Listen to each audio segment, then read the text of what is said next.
Hello और नमस्कार दोस्तों। आज हम चर्चा करेंगे 1. Terminology of genetics. 2. मैंडल का मोनोहाइब्रिड क्रॉस। 3. मैंडल का डाइहाइब्रिड क्रॉस। इस विषय पर जाने से पहले हमें ये जानना होगा, जेनेटिक्स क्या है। Genetics deals with the study of heredity and variation. मतलब जेनेटिक्स हेरेडिटी और वेरिएशन के अध्ययन से संबंधित है। In other words, genetics deals with the study of patterns and behavior of genes present inside an organism which transfer from one generation to the next generation. मतलब genetics एक जीव के अंदर मौजूद जीन के पैटर्न और व्यवहार के अध्ययन से संबंधित है जो एक पीढ़ी से दूसरी पीढ़ी में स्थानांतरित होती है। यहाँ 3 महत्वपूर्ण शब्दों का उल्लेख किया गया है, जो है 1. Heredity, 2.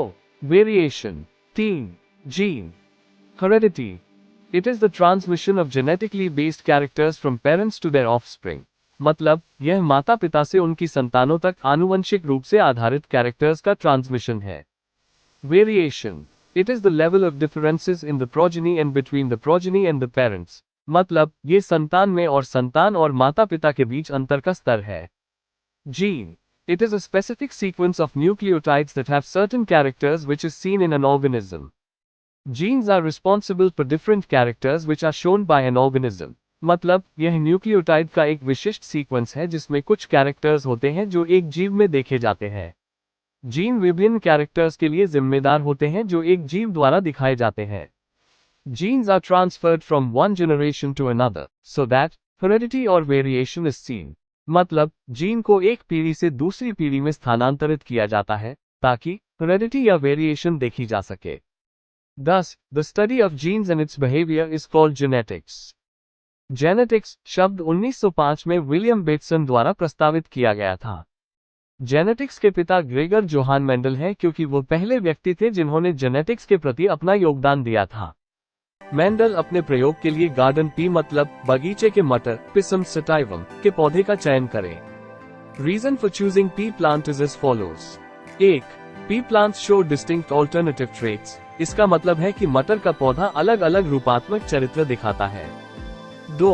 This plant is easy to cultivate and its lifespan is short so that it is useful to get quick results.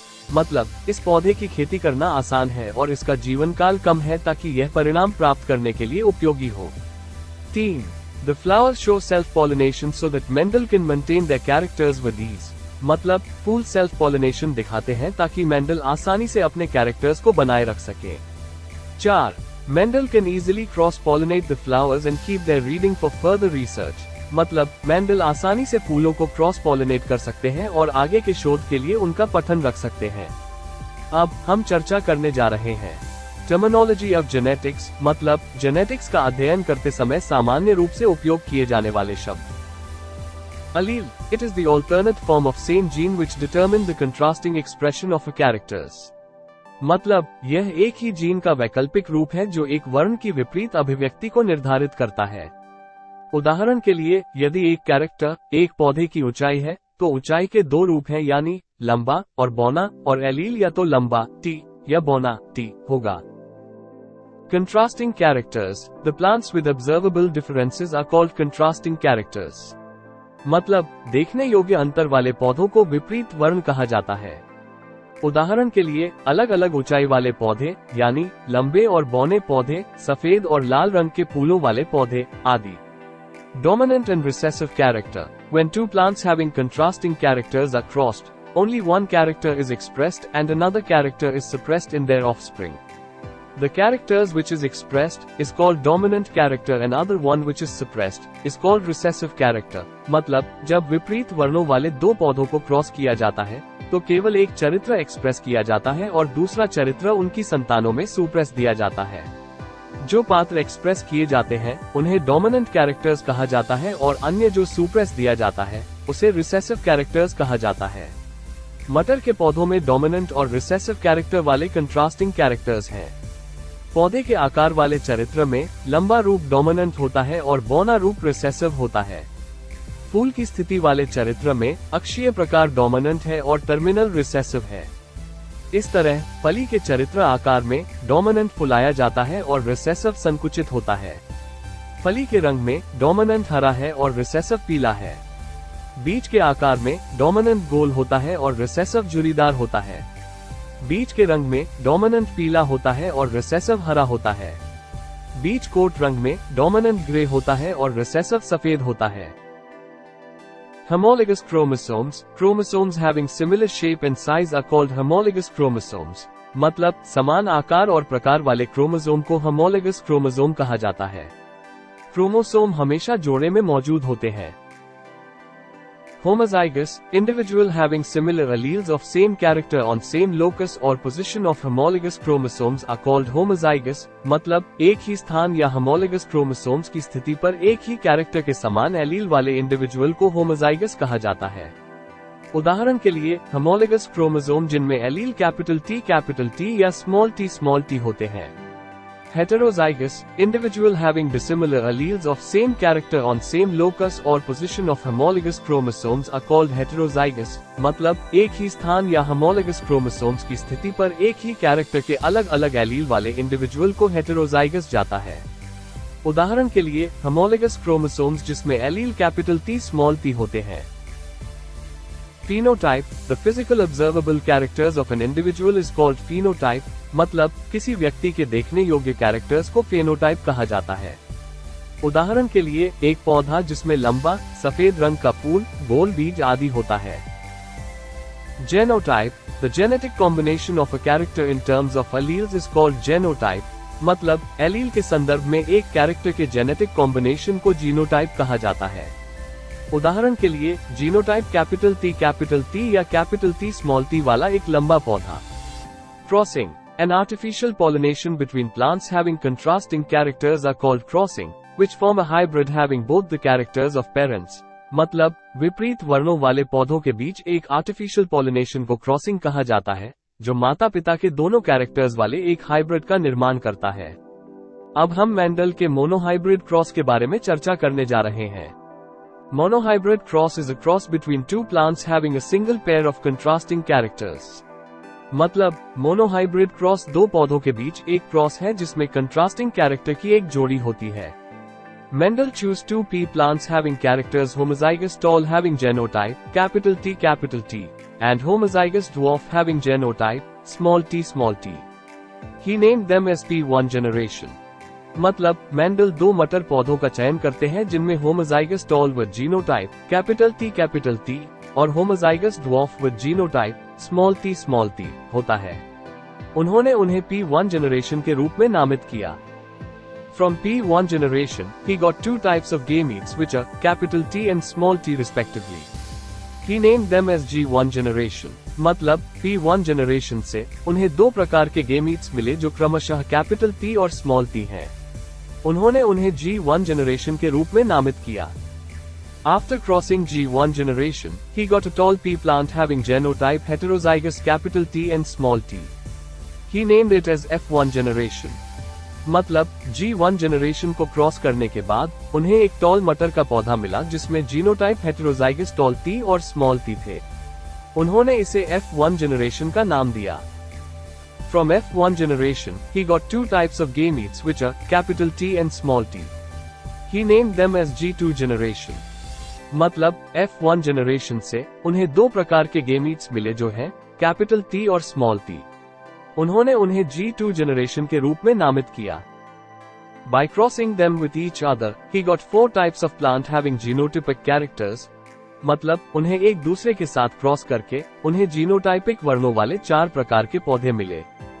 One is homozygous tall pea plant having genotype capital T।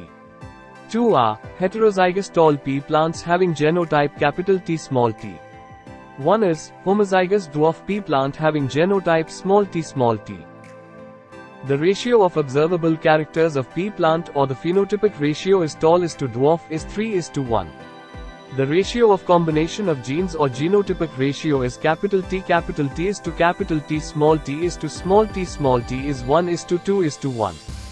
इस प्रयोग से उन्होंने विरासत के 3 नियमों का निष्कर्ष निकाला जो है 1. Principles of paired factors 2. Principle of dominance 3. Law of segregation or law of purity of gametes Principle of paired factor states that a character is represented in an organism by at least two factors which lie on the two homologous chromosomes at the same locus. मतलब एक जीव में एक character को कम से कम दो factors द्वारा दर्शाया जाता है जो एक ही स्थान पर दो homologous क्रोमोसोम पर स्थित होते हैं. Principle of dominance states that when two homozygous individuals with one or more sets of contrasting characters are crossed, the characters which appear in the hybrids of F1 generation are always the dominant characters and those do not appear in F1 offsprings are always the recessive characters. मतलब जब contrasting characters के एक या अधिक set वाले दो homozygous व्यक्तियों को क्रॉस किया जाता है तो F1 जनरेशन के हाइब्रिड में दिखाई देने वाले इंडिविजुअल हमेशा डोमिनेंट कैरेक्टर वाले होते हैं और जो F1 हाइब्रिड में दिखाई नहीं देते हैं वे हमेशा रिसेसिव कैरेक्टर होते हैं. Law of segregation states that the two factors or alleles of a trait which remain together in an individual do not get mixed up but keep their identity distinct, separate at the time of gametogenesis or sporogenesis, get randomly distributed to different gametes and then get paired again in different offsprings as per the principle of probability. मतलब एक trait के दो factors या allele जो किसी व्यक्ति में एक साथ रहते हैं, मिश्रित नहीं होते हैं, लेकिन अपनी पहचान को अलग रखते हैं, गैमेटोजेनेसिस या स्पोरोजेनेसिस के समय अलग होते हैं, रैंडमली विभिन्न गेमीट्स में वितरित होते हैं और फिर प्रिंसिपल ऑफ प्रोबेबिलिटी के अनुसार अलग अलग संतानों में फिर से जोड़े जाते हैं. अब हम मेंडल के डाइहाइब्रिड क्रॉस के बारे में चर्चा करने जा रहे हैं. Dihybrid cross is the cross between two parent plants having two different pairs of contrasting characters. मतलब डाइहाइब्रिड क्रॉस दो मूल पौधों के बीच का क्रॉस है जिसमें कंट्रास्टिंग कैरेक्टर्स के दो अलग अलग जोड़े होते हैं. Mendel chose two pea plants having characters homozygous tall and round seed having genotype capital T capital T capital R and homozygous dwarf and wrinkled seed having genotype small t small r small r. He named them as P1 generation. मतलब Mendel दो मटर के पौधों का चयन करते हैं जिनमें कैरेक्टर टॉल और राउंड बीज होते हैं जिसमें genotype homozygous capital T capital R और होमोजाइगस ड्वार्फ और रिंकल्ड बीज जिसमें जीनोटाइप स्मॉल t स्मॉल और स्मॉल r होता है. उन्होंने उन्हें P1 जनरेशन के रूप में नामित किया. From P1 generation, he got two different types of gametes which are capital T capital R and small t small r respectively. He named them as G1 generation. मतलब P1 जनरेशन से उन्हें दो अलग अलग प्रकार के गेमीट्स मिले जो क्रमशः कैपिटल T कैपिटल R और स्मॉल t स्मॉल r हैं. उन्होंने उन्हें G1 जनरेशन के रूप में नामित किया. By crossing G1 generation with each other, he got a hybrid pea plant having character, heterozygous tall and round having genotype, capital T capital R small r. He named it as F1 generation. मतलब G1 generation को एक दूसरे के साथ cross करके उन्होंने एक hybrid मटर का पौधा प्राप्त किया जिसमें कैरेक्टर हेटेरोजाइगस रूप से लंबा और गोल जीनोटाइप था, capital T capital R small r थी.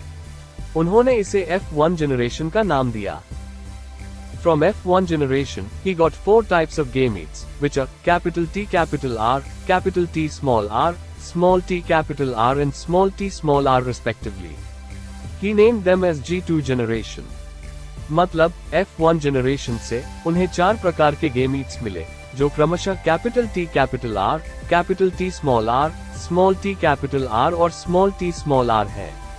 उन्होंने उन्हें G2 जनरेशन के रूप में नामित किया. By crossing G2 generation with each other, he got about 16 types of plants, which are 9 are tall and round seeded plants, 3 are tall and wrinkled seeded plants, 3 are dwarf and round seeded plants, and 1 is dwarf and wrinkled seeded plant. The ratio of observable characters of pea plants or the phenotypic ratio is 9:3:3:1. The ratio of combination of genes or genotypic ratio of pea plants are 1:2:1:2:2:1:2:1. इस प्रयोग से उन्होंने चौथा कानून निकाला जो है law of independent assortment. Law of independent assortment states that the two factors or genes of each contrasting character assort or separate independently of the factors of other characters at the time of gamete formation and get randomly rearranged in the offspring. मतलब प्रत्येक contrasting character के दो factors या gene gamete गठन के समय अन्य characters के फैक्टर्स से स्वतंत्र रूप से अलग होते हैं और ऑफस्प्रिंग में रैंडम रूप से रीअरेंज हो जाते हैं. For more contents, please like and subscribe to this channel. If you have any suggestion, please mention in comment section. Thank you.